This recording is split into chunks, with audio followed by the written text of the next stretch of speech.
Today, a counseling session with God.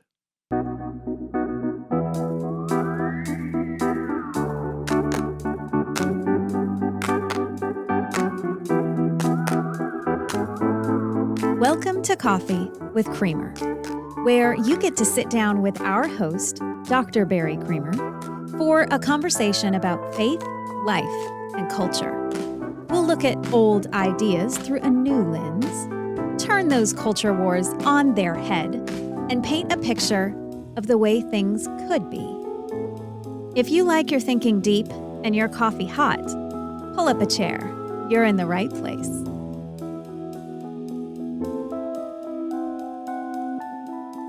So I refer to it this way. I'm going to go through another psalm, Psalm 82, this time, because the opening line of the psalm is God has taken his place in the divine council. And then it says, in the midst of the gods, he holds judgment. That judgment, which we'll come back and talk about that verse 1, in a moment. I mean, it's a profound line. And this is, of among the poetry of the Psalms, this is among the best. I mean, it's just magnificent, powerful language to get across these points. Anyway, in the first verse, when he takes his place in the divine council, and then it says, in the midst of the gods, he holds judgment, it's the word mishpat. He's passing judgments, making pronouncements about what should be done, what should not be done, what has or hasn't been done as well as it should have, and so on. And it's the same kind of judgment that is described when we talk about the book of Judges, for instance. And so in trying to figure out how to communicate what this is really saying pertinent to us, and it is powerfully pertinent to us, I wanted to translate the perspective that we would bring to the psalm from where it was for them. And in their world, the person you would go to when something was wrong, and it might just be wrong with you. Like, I need an answer to this. What am I supposed to do? What are we supposed to do? Our father died and we don't have any brothers, but we have the inheritance. The person they went to was a judge. That was the reference that was given. And we would not think of it the same way. We only think of that for legal problems. I have a lawsuit I want to file or something like that. But in their world, with a much stronger sense of belonging to the community, the person that you went to for personal advice, give us some guidance, give us a sense of where to go now or how I'm supposed to think about this, was a person who also had a great deal of authority. And so their pronouncements were stronger than we would take them. They would refer to them in this way. It's a mishpat. This is a judgment that's being pronounced, but it also applied to things that we would take as advice. And so I would refer to this as a way for us to understand what we're supposed to hear from God if we were to bring one of our most important questions, by the way, and it is permeating this psalm, the nature of this question, and I'll put it to you now. The world's a mess. What are we supposed to do with this place? How are we supposed to respond to the terrible reality in which we actually live? And it's exactly the same kind of thing that we would bring to a counselor when we finally reach the point where we overcome, from my generation, the embarrassment of having to admit that we need help. Oh, who would admit that?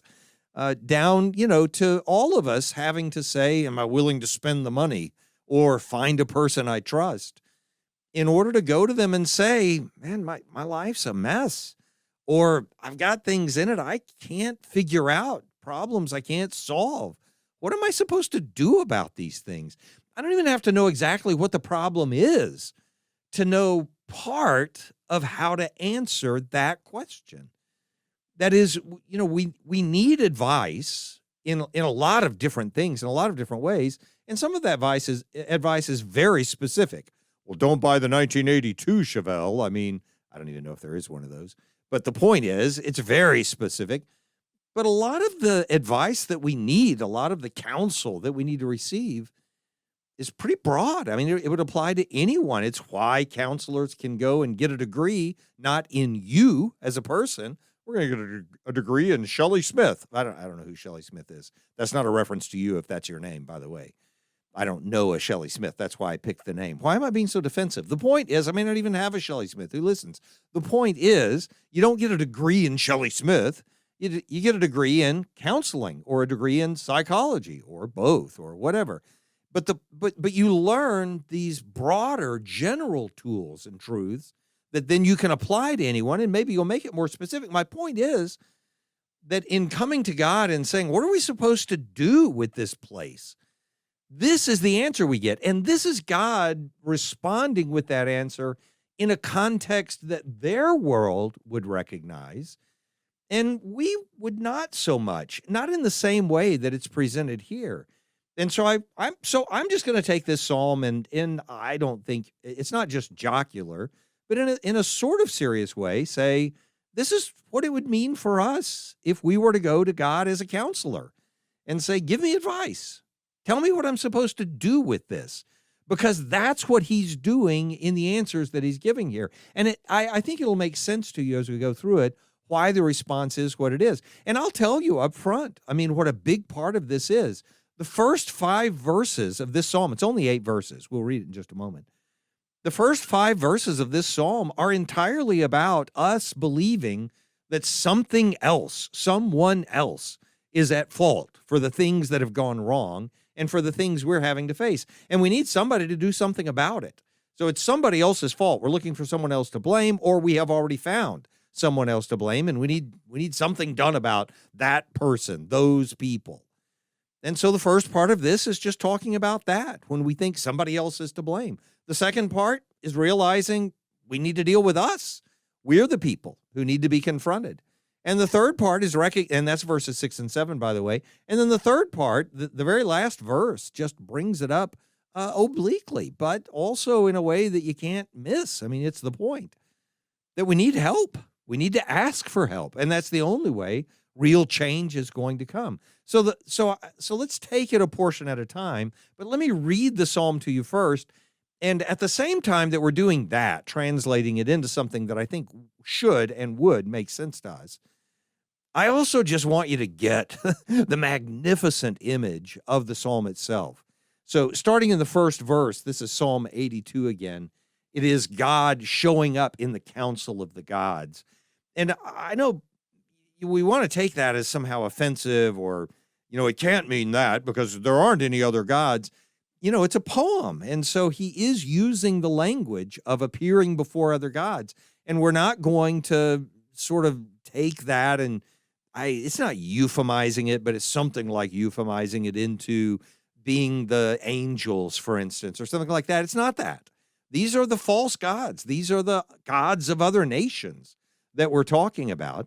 And so it's sort of like, why would God speak as if they're there? Well, you'll see. As we get further into the psalm, it becomes obvious why he speaks about them that way. But we are supposed to see him walking into a council of all these gods of the nations and taking his place among those gods.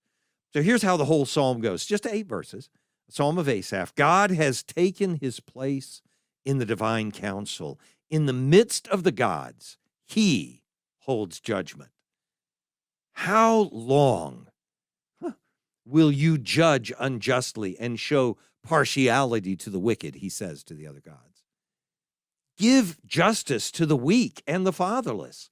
Maintain the right of the afflicted and the destitute. Rescue the weak and the needy. Deliver them from the hand of the wicked. That's what he says in his judgment. Then he goes on, and I think he's speaking to us to say what this is actually like. They have neither knowledge nor understanding. They walk about in darkness. All the foundations of the earth are shaken. I said, you are gods, sons of the Most High, all of you. Nevertheless, like men, you shall die and fall like any prince.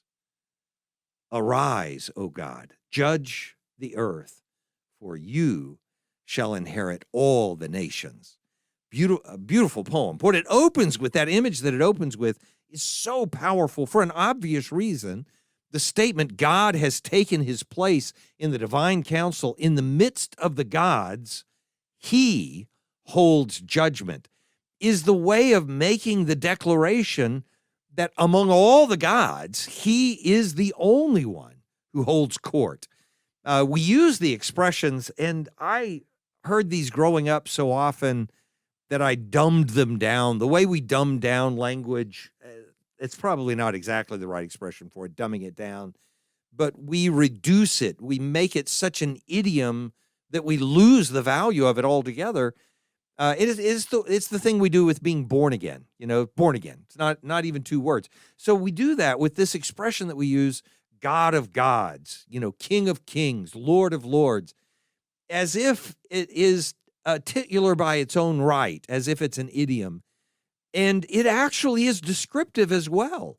And it might be idiomatic, even in their use, but we're supposed to hear him saying he's the God when all the other gods gather that we would call God. He's the God they have to acknowledge is actually God. He's not King of kings. He's, when all the kings gather together, he's the king of them.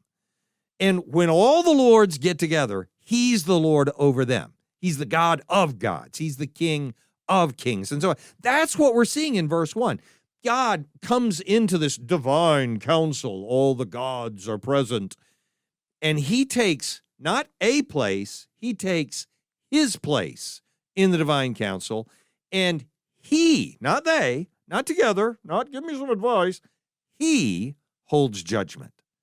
And what he says to them then, this one God among all who can actually speak to the answers, that one God says to them what would be for anyone who's familiar with the Psalms, the ultimately ironic expression in verse 2, how long will you judge unjustly and show partiality to the wicked? That's the expression that all of Israel, the people who are singing this psalm together, given to them by Asaph, that's the expression the people have been uttering to him.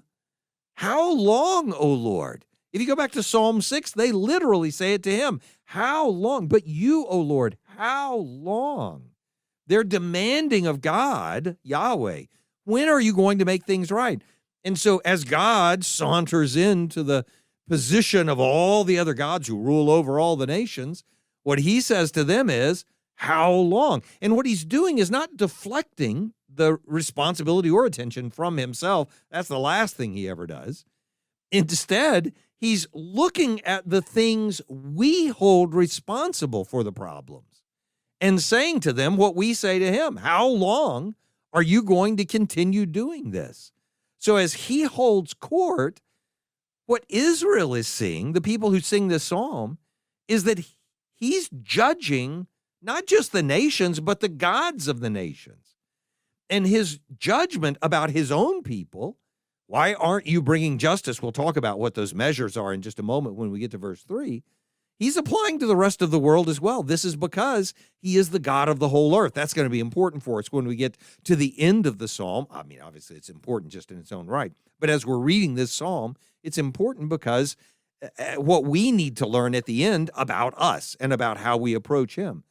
So where we are right now is that God has made it obvious that that he's the only one who can walk into the council of all the gods and pass judgment on them, and he does. And what does he pass judgment on them about? Well, verses 3 and 4 tell us this. Give justice to the weak and the fatherless. Maintain the right of the afflicted and the destitute. Rescue the weak and the needy. Deliver them from the hand of the wicked. And so, what we're seeing is injustice, give justice to the weak. The idea that something is just wrong, the people who ought to receive it aren't receiving it, whatever, give justice to the weak and fatherless. So what we see is injustice, and then oppression, maintain the right of the afflicted and the destitute, but then also the apathy or inaction that comes about on our part when we don't respond to those needs. So we're just not doing what we should, deliver them from the hand of the wicked. So injustice, oppression, apathy or inaction, whichever one you want to call it, that lethargy that goes with moral unconcern for other people, that's the stuff that God uses to measure not just his own people, not just those who are, they've been given the law and told that they're supposed to do these things, but the whole world, all the nations face exactly the same judgment.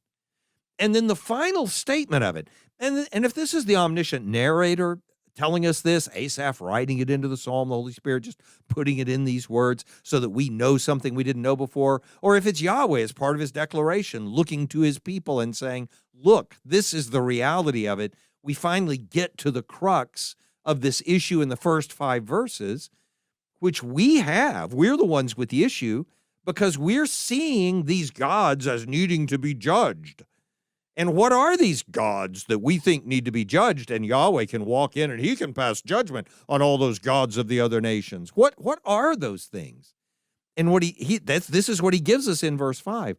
They have neither knowledge nor understanding. They walk about in darkness. All the foundations of the earth are shaken. Whoever it is that's trusting them and leaning on them is trusting on something that doesn't even have, eyes to see, doesn't have ears to hear, doesn't have a mouth. It's the language that I would give you from Isaiah 41 and 44. Isaiah picks up on this, whether he's getting it from Asaph's psalm or if these psalms of Asaph, as I've mentioned to you, are obviously dated after the first Asaph that we read about. Not all of them, but some of them are. So maybe it comes later. Maybe it even comes in Isaiah's time. I don't know.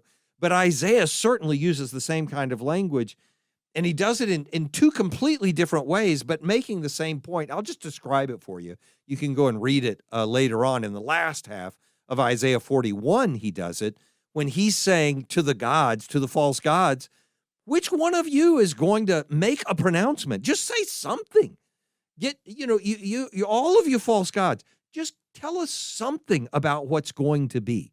Just give us any declaration. Do something for us. And they do nothing. And then, and this is the part that makes this so poignant in the transition to the second part of the psalm, starting in Psalm 6 in a minute. We'll get there. But in the transition, he's going to rely on this. In Isaiah 41, the way he does it is he goes back and forth from saying about the gods the same thing that he's going to say about his people. And so he says about the gods, which one of you could say? Just say something. And then he will say, they are as vain as the people who make them. The point being, my people are blind because they're worshiping gods that are blind. My people are deaf because they're worshiping gods that are deaf. They are as vain as the gods that they're crafting. And in Isaiah 44, he really, and you'll remember this passage when I start describing it to you. In Isaiah 44, towards the end of the chapter again, the way he talks about the gods is to say, somebody explain this to me. This is how Isaiah is talking. It's a mockery. It's an Elijah at Carmel kind of mockery of the Baal worshipers, And so Isaiah does it this way. Somebody just explain this to me. I'm paraphrasing. Somebody explain this to me. A guy takes a piece of wood that he finds. He cuts down a tree and he takes out the trunk of it. And he carves off pieces of it, and he takes those pieces and he throws them in the fire, and he warms himself, and he says, oh, I'm so warm from the fire, and oh, look at this meat that I cooked over the fire, and I'm enjoying eating the meat, and oh, isn't it great that I can do this with the wood? And then he takes the rest of that wood that he carved off and used to make a fire, and he bows down and worships it. What sense does that make? The thing doesn't have ears to hear, eyes to see, a mouth to speak. He cooked his food over it, and then he worships it. This makes no sense at all. Don't you see it's nothing? Now, there's so much to say in there, obviously. Part of it, all gods are false gods if they're not Yahweh. There's just one who's not a false god, and that's our God. That's the one. So that's profoundly important, right? Obviously. But in this context where God in the first verse is describing himself walking into the council of all of the gods and making a declaration about what they should be doing, and then saying in the middle of it that they're not able to do any of these things. They can't hear or see or respond in any way whatsoever. Is him saying, you find these injustices in the world and you want to blame someone else for it. You want to look up to the heavens and say, oh, it's Baal's fault. Oh, it must be Ashtaroth who's bringing about this evil. There must be someone else. And that's not the case. But that I'll get to that point in a moment. But even if it is the case, let's blame it on the gods. It's not our fault. The devil made me do it, Flip Wilson used to say. Y'all don't know who Flip Wilson is, but my generation does. A comedian, okay? The point is, even if we want to explain it by blaming it on a demon, and demons are real. I have no doubt about that. I don't have any qualms about spiritual entities and their reality. But if we want to blame it on these gods, whom Paul identifies with demons often, then, okay, there's a spiritual being out there. Let's say we do that. So we say, well, it's Baal's fault, and Baal is actually some fallen angel of some kind that's whatever. Okay, fine. It's not just nothing. Even though the little silver idols that we make to worship him are nothing, maybe there's some entity out there behind that false god. Okay, let's say that. And then let's blame all of this injustice and oppression and inaction on those beings. Then what are we supposed to do with that? Well, even if I'm not talking you out of it and saying, really, it's not their fault. Let's say it is their fault. Then who handles that? You? Me? Are we supposed to figure out something to do about that? How am I going to fight those things? How am I going to stop them from bringing about this evil? Or do I recognize that there's only one who can walk into the council of the gods and hold them accountable for what they do? That's what I do. Now, this is the point where if you were coming to me for advice, pastoral, I'm not a counselor. I have a counselor in here producing the show, so she can raise her hand and say, don't say that. You'll create a legal liability for us if you say the wrong thing.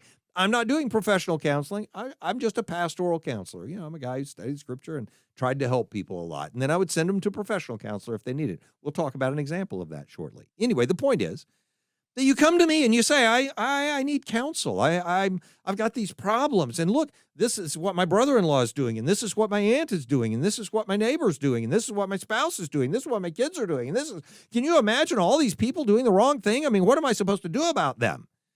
Then the first thing I'm going to say to you is you need to figure out where the line is between the stuff you control and the things you don't. So let's just start with all the people you've tried to control your whole life and ask how that's going for you. That's not where we're going to find the answer. So the first step in this is to realize that for all the other gods in this psalm, which you'll see shortly is actually going to be about people, he's even implied that already because he makes the blindness and the deafness and so on of the gods equivalent to that in the people who worship them. Because they're thinking, oh, this God is going to come to our rescue. And so they don't help the ones who need help. They don't bring about the resolution, but they're praying to nothing. And that's why they're not going to get the help, because they were supposed to do it, which we'll come back and talk more about. The point is, if we're trying to control that, we've put ourselves in the wrong place. They're in God's hand, not ours. James 4 says it this way, and I'll come back to this passage later probably. But the way James 4 says it is there's one lawgiver who's able to save and to destroy. And then he adds this line, who are you to judge another? He's the one who judges them.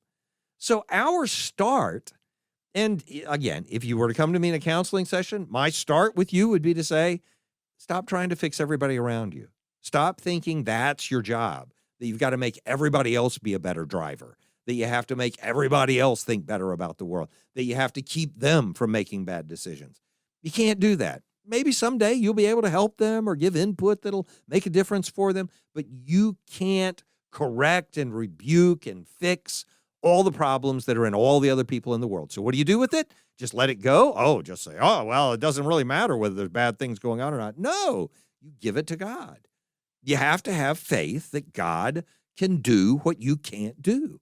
So we give other people to God. That's the first step. Well, let's let God take care of them, okay? Well, then where do we take the session? That was the problem. I mean, the problem was all of those people. So now what are we supposed to talk about? Well, that's what I wanted to say to you next. And if you look in verses 6 and 7, it's an obvious turn in the psalm. And we know where this goes. You'll be familiar with it as soon as I read it. In verse 6, I said, you are gods, sons of the Most High, all of you. Nevertheless, like men, you shall die and fall like any prince. Now, we're used to this language from Jesus, using it in the New Testament in John 10. When he has been doing all the miracles he's been doing, and when he finally makes his statements about himself and how he's doing the work of his Father, and that brings testimony to who he is and so on.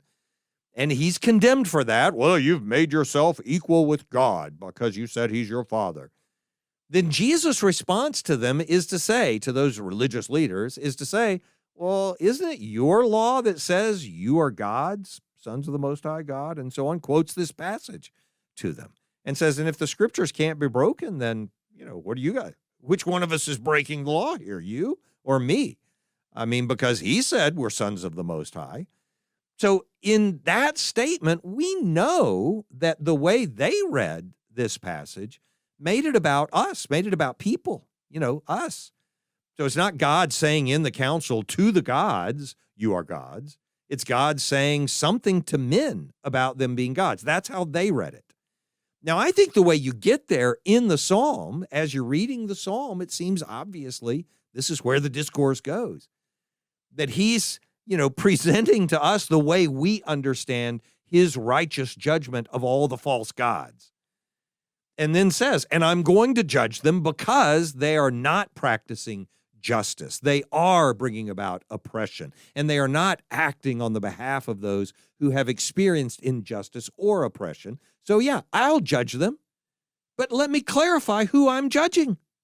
Because those things you want me to judge, all those false gods, those terrible other gods, they're deaf, dumb, blind. They can't do anything because they don't exist. They can't see because they don't have eyes. They can't hear, and so on. And so in reality, what he's saying is they're not the thing that needs to be judged. Well, where does that bring the judgment then? Verse 6. We said, basically, let me put it this way.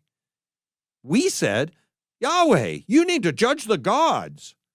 And Yahweh said, I said, you are gods, sons of the Most High, all of you. And yet you, like men, are going to die and fall like any prince. They have two ways to get there. One is that he is, in the metaphor, saying this to the gods, as if he's speaking to these invisible gods. You are gods, sons of the Most High, all of you, but you're going to die with your princes. And in that statement, making us realize that it is the prince over those nations, the people who've been given authority in those places, that actually are the things being judged by God in these pronouncements to the, air quotes, gods, right? So that, when you read in Isaiah or Ezekiel, when you read the description of these princes over the nations, are we describing Satan? Are we describing a god, a spiritual being, an angel, or are we describing the king of Tyre? Which one is it? They're not separate. That's the point in those passages. The same thing is the pronouncement is being made about the man who's responsible, acknowledging the spiritual reality behind that, but knowing that who God made responsible for how we treat each other is not that God up there in the heavens somewhere, but us. So in other words, you could paraphrase verse 6 and verse 7 to mean this: I gave you the authority and responsibility to do the right thing. You're my sons, my representatives in this world. I gave you dominion over it. And yet, what did you do with it? You brought about all of the things that will bring to you the same judgment that's come to everyone before you who had that power, and used it for themselves instead of others. You'll die, just like all the other princes have died. That's what I think is going on in verses 6 and 7, which means in the counseling session, it's that extremely uncomfortable and unhappy moment when the attention gets turned away from all the things you were blaming, to you. When the counselor puts out their bony finger and says, well, can we just talk about what that actually means for you? Because there may be something, about your choices, responsibilities, whatever, that goes with that. And that's not a pleasant moment. I remember when I was a young pastor, So ages ago, and so I know you. It's hard to believe I can remember it, but I do. I remember as a young pastor, we had a youth, a teenager who had some rough experiences, and I didn't understand what was going on, and I had done a little pastoral counseling with her, and realized almost immediately, yeah, this is way over my head. I wouldn't have any idea what to do. And so we were fortunate, blessed that we knew a professional counselor at the time, and just said, we'd like to provide counseling for this youth, and we started doing it for a few other people as well. It was a good experience. The point is that we just said, hey, we'll provide this counselor for you if you'd like to talk to someone more professional about this need, and she did. And so, she went for a few weeks. I don't remember how long, and so I was in my office one evening, and from my office I could see sort of a courtyard at our church, and she was at another office doing the counseling with this counselor. And I remember looking out my window and noticing that she had bolted out of the building, out of the room that she was in, and then out of the building that we were in, out into the courtyard, and had leaned back against a pillar in the courtyard thinking nobody could see her, and I wasn't trying to intrude. I mean, it was just obvious right in front of me. And leaned back against that pillar thinking she was unseen, just shaking and sobbing with tears, and realizing that I don't know what the proper technical words for this is, but that she'd probably had some kind of a breakthrough, some experience, some confrontation, comeuppance that wasn't pleasant in the moment, but as it turned out, really was a breakthrough and an opportunity for her to grow from that. By the way, as an adult, one of the finest young women I've ever known, and has a beautiful life, has been blessed, and is in her late 40s to early 50s now, and just the Lord's really given her a great life. And I'm not saying it all came from that counseling or something like that, but I am saying, getting there was not easy. And the least easy part of any confrontation like this is when the attention's drawn back to us. We don't like that, and I get that. Whether it's I don't even know if it's the right word to call it deflection or something. That's what we'd like to do. This is not me. Let's talk about something else. Let's move in a different direction. In logic, I know how to talk about it.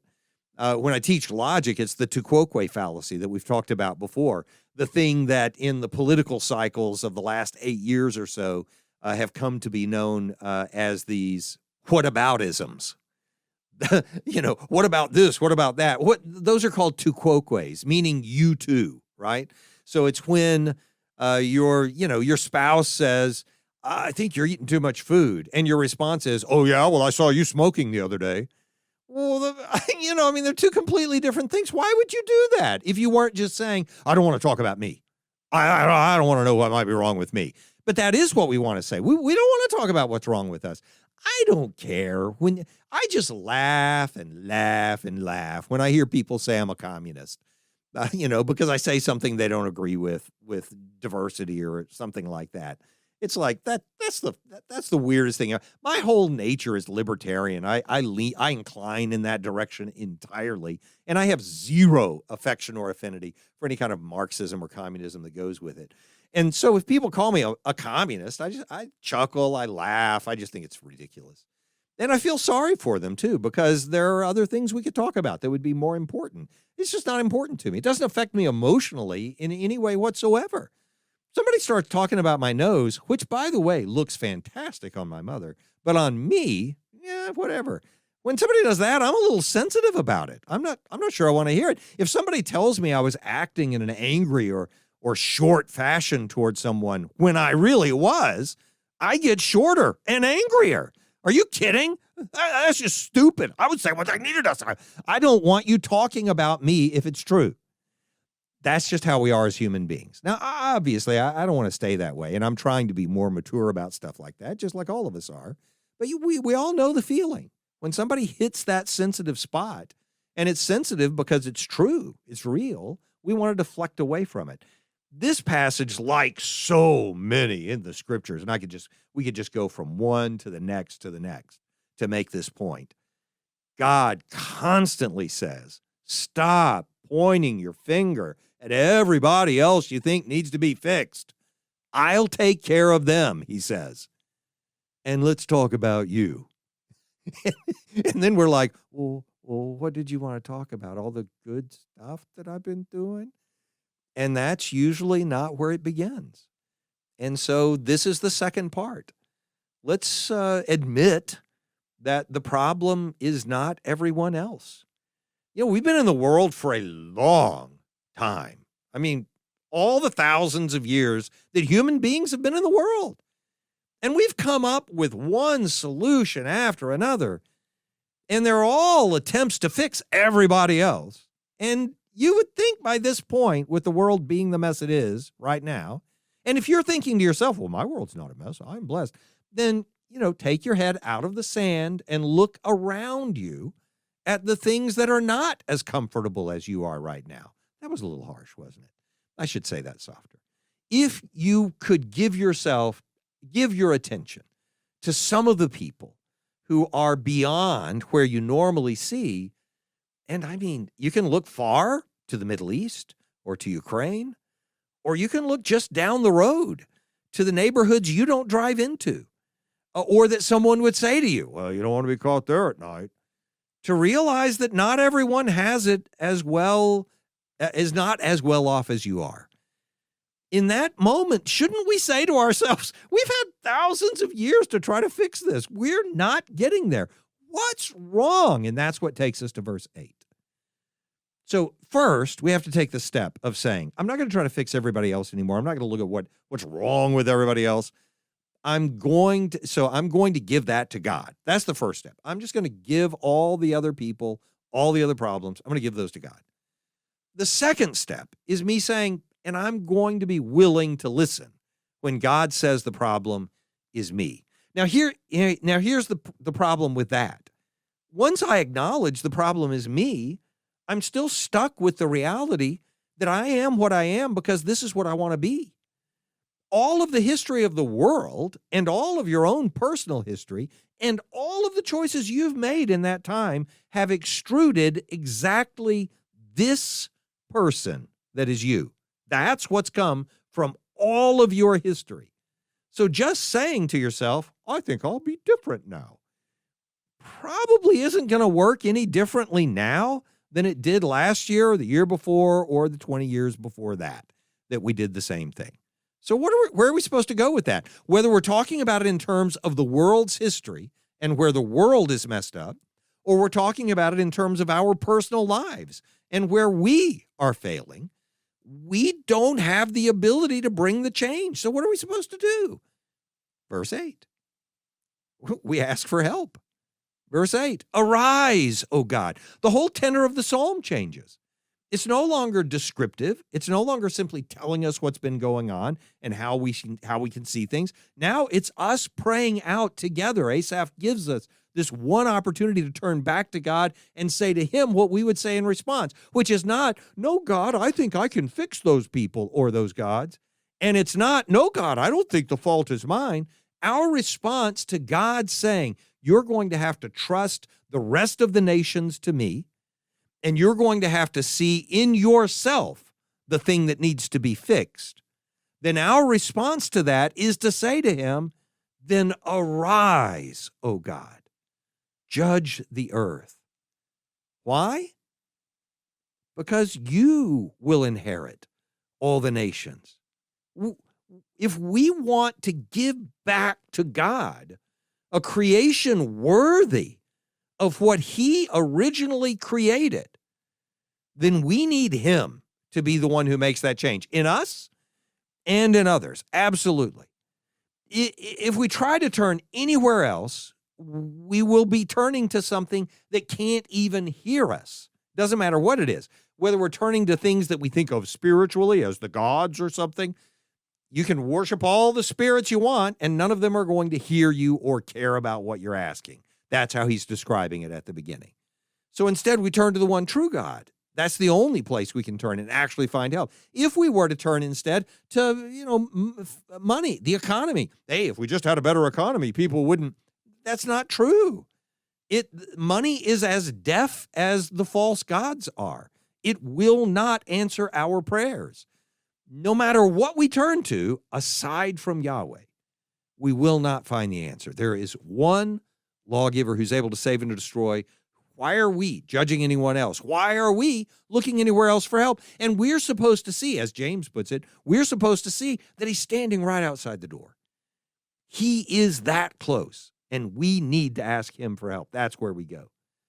So, as I'm looking at this today is saying, what would you do if you were giving advice, as if you were God and you're coming to God for advice? What would you expect him to say? This is what he would say. You only have one place to turn for help. Turn to me for help. If we want the world to be different, better, less cruel, more just, less hopeless, that's the only way to turn. To the world's only true owner, the world's only true Lord, the only true judge, the only true deliverer, the only one who can walk into the room and judge all the other nations and then turn around to us. And when he has the right to say, I gave you the responsibility to do this right. And instead, you're practicing injustice and oppression and lethargy when it comes to making things right. You don't even care.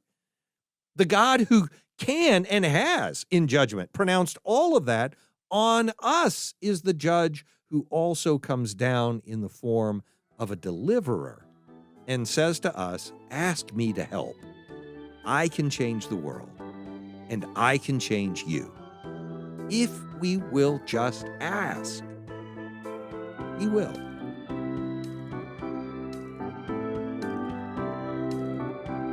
Thanks for joining us for Coffee with Creamer. Your cup of coffee may be finished, but we are not. Come back next week for a refill as we sit down to examine a new set of ideas and cultural issues. Don't miss an episode. Subscribe wherever you get your podcasts or visit our website at barrycreamer.com. Until next time, keep your mug hot and your mind sharp.